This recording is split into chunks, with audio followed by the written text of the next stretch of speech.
Prayer, why do we neglect it?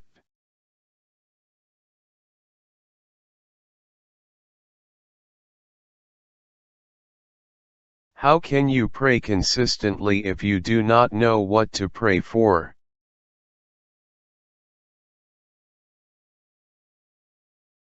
Make a list of the common things you do not pray for. Some Christians do not see the need to ask God to provide them with food for the day, since their kitchen cupboards and refrigerators are already full. They feel that the portion of the Lord's Prayer that reads, "Give us this day our daily bread," Matthew 6 verse 11, does not really apply to them. They argue that a person cannot be asking for something that he has already.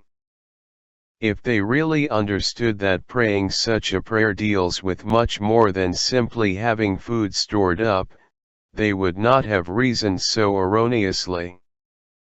Even though they already have a supply of food, or have the means to obtain a supply of food, they still need to consume the food, and their bodies still need to process the food that their bodies need for the day.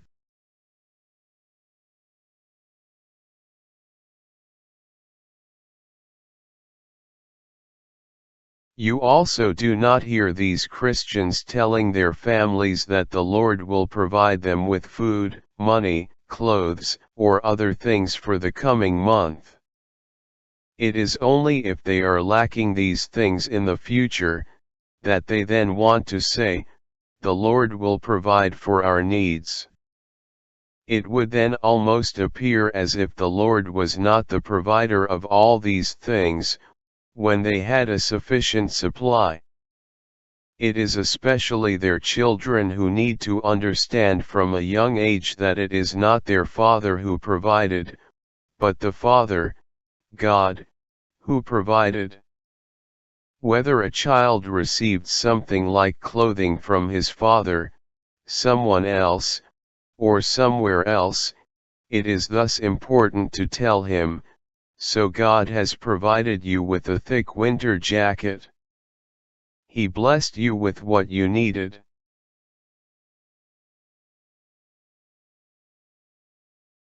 On the other hand, some individuals do not see the need to pray for something they are guaranteed to receive. Dependence on God and trusting Him for an income is still necessary, even if you already have a job that pays you on a regular basis.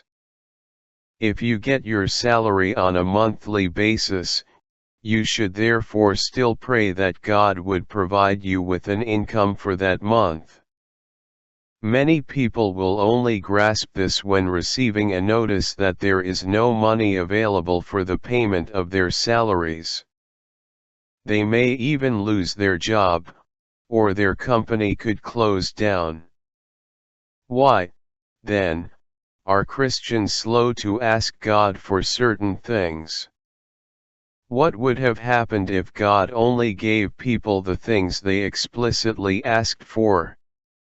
What if God decided to withhold the things they often do not ask for, such as their daily breath?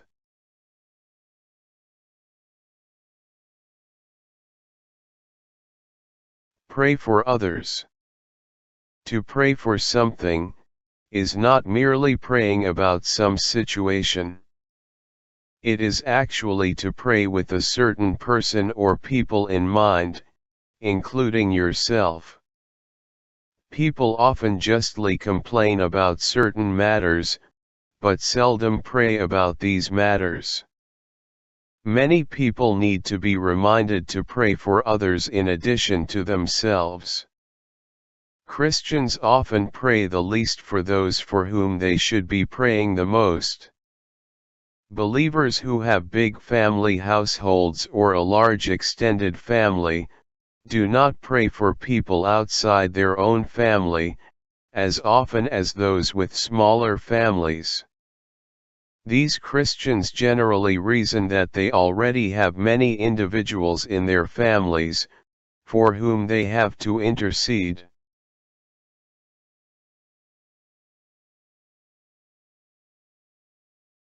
Moses interceded for the huge multitude of Israelites on many occasions, and Abraham interceded for the many people of Sodom. Paul's encouragement to Timothy was even for more far-reaching intercession. I exhort therefore, that, first of all, supplications, prayers, intercessions, and giving of thanks be made for all men, for kings, and for all that are in authority, that we may lead a quiet and peaceable life in all godliness and honesty. 1 Timothy 2 verses 1 and 2. Praying for others can result in blessings in your own life as well. When Job prayed for his friends, God restored what Job had lost. Job 42 verse 10. Many Christians do not realize that when they pray, they are like prophets standing before God on others' behalf, just like Moses stood before God for his people.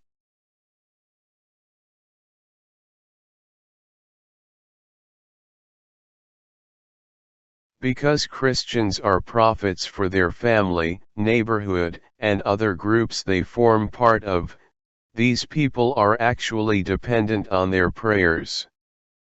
Even if those people are unsaved and even if they do not know the Bible, their conscious reliance on the prayers of Christians actually stem from the belief that the prayers of a godly person have great power.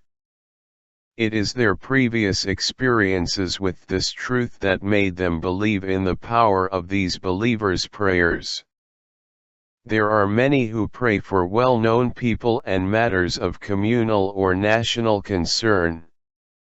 Some people, therefore, wonder whether their individual prayers, amid those of tens or hundreds of others for the same person or thing, will really be missed or really make a difference. The answer is indeed yes. If this were not the case, none of the Bible's prayer encouragements would have been addressed to large groups of people. The prayers and supplications of an individual believer should thus never be underestimated.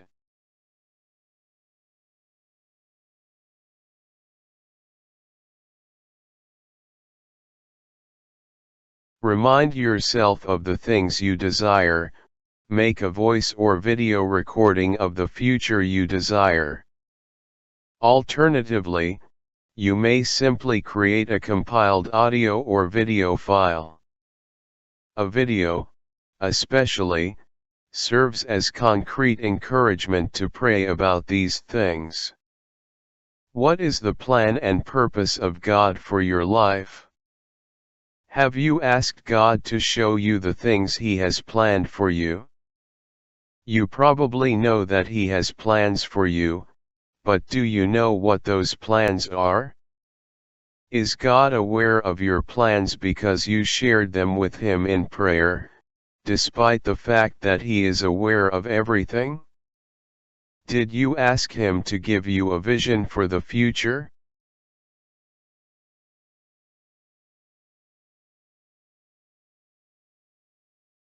A person's imagination enables him to see things in his mind's eye and imagine what he would like these to be. Vision, or envisioning things, is not just about seeing what you want for the future, but also about being able to see ahead. Have you told the Lord about your desires, or did you only tell your family or close friends? Having all these things recorded or noted somewhere, means that you will not easily forget to pray for them, and on a regular basis.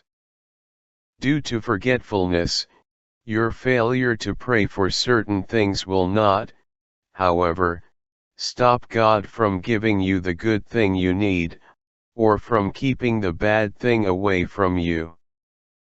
This failure was not intentional.